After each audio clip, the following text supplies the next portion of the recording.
you ever think about, because Calendly is a little bit like that in that everybody uses it, right? Is there some magical number of knowledge workers that Calendly today can access, and do you have all of them? We do not. We definitely do not have all of them. So if you have family members out there, friends, whoever, please tell them to sign up ASAP. We do think a lot about. We think a lot about that, but I think maybe that, like I said, I think the short answer is we have a lot more to go. But we think of our ideal customers as people in external-facing roles. So these are people who are typically performing activities, sales activities or customer success activities or recruiting activities. And globally, that looks like 25% of typically about 25% of the headcount in a business is doing those activities.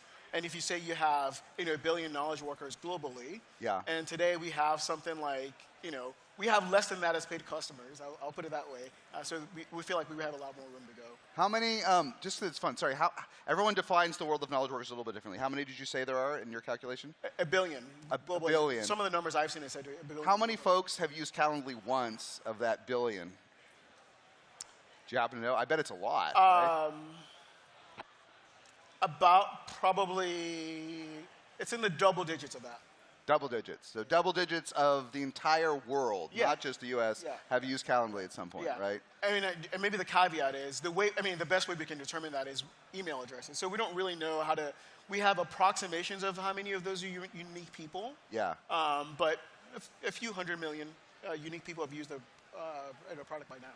And then my learning, I'm still a student, right, as you know, from SaaStr, but my meta learning is you get some resistance, some headwinds to viral loops when you get into the double digits. Like I used to think it was higher, right? But sometimes even as you get into the teens, you have teens of the world have used Calendly. Because Calendly is one of the greatest PLG success stories there is. It just gets incrementally harder at some point.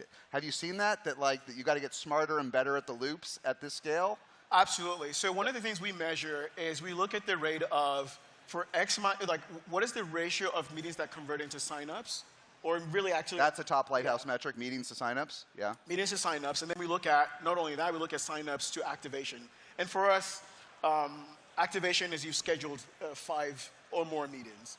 And we have seen... Takes 5 as a recipient. I use Calendly on average 5 times to become I've shared 5 people have scheduled with me. Yes. Yeah, so I sign up for the product. Yep. I start using it I start sending my links to people to schedule with me. Yeah. And 5 people have scheduled with me is what we define as activated. I got it. Yeah, okay. Yeah. I mean, you could use a lower number, but we feel like 5 is you've built a repeatable habit, and you've derived some value from the product.